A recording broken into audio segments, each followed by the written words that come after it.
The Paris Climate Accord Agreement is so easy to understand, and I'm going to explain it to you right now. The top carbon producers in the world are China, India, and America. Now, the Paris Climate Agreement is basically like a global police force for carbon. If anyone doesn't fulfill their reduced carbon emission agreement, there's actually no penalty, but there's some penalty. That's kind of where the agreement gets a bit washy. But anyway, America is the top contributor on the list with 100 billion in the first year. China and India, nothing for 10 years. China is by far the world's most polluted country. This is a weak deal. It is a sign of weakness. How is it that China can't pay a cent? How? It is a weak deal. Now, Donald Trump has said that he actually agrees the climate is changing because the climate has always been changing, even before man. You look at the Ice Age. He's not that dumb. But he says that he doesn't know about man's impact on the climate. And he says that because of things like the Ice Age and how they happened before man even existed. But we're not here to argue about climate change. It's about the deal. Now, newly elected French President Emmanuel Macron, relatively unexperienced, the youngest French president ever. I don't actually think he's been elected for anything before this.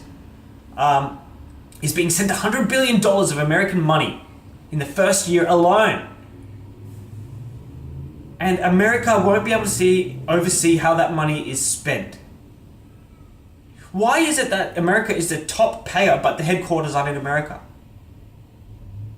Why is it that Tesla and the Tesla company and Elon Musk is by far the most valuable clean energy company in the world, and the headquarters aren't in America?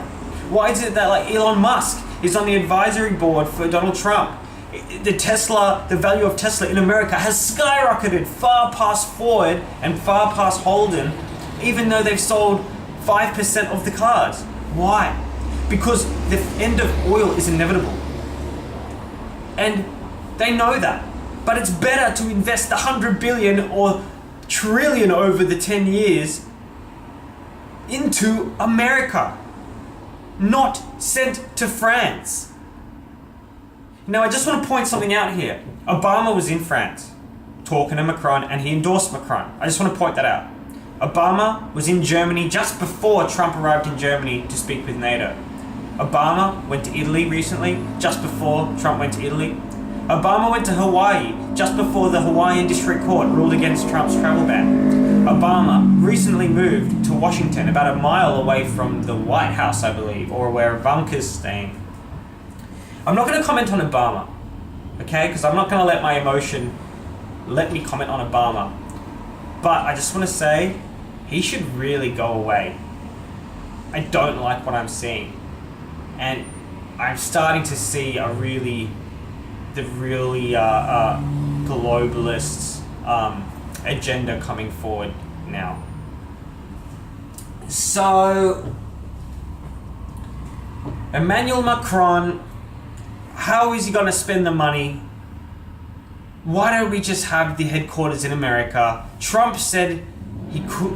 Funny thing is, Trump said he was willing to renegotiate, which is fair because it was a terrible deal and Obama isn't a deal maker. But Macron came out straight away and said, no, there is no negotiations. We will not renegotiate this deal. We will look to China to foot the bill. Good luck. This is so dumb. This is a stupid deal put together by people that don't know business, who are just talking heads, who all they've ever done is be politicians. Politicians' jobs is to be politicians. The thing about Trump is he wasn't a politician. He was a businessman for 70 years. Well, not for 70, but he's 70 years old before he came into politics. Something's got to change. More of America needs to wake up. Let's do it. Keep watching Red Box News. Like, comment, subscribe. You know how it is. Thanks for watching. Bye.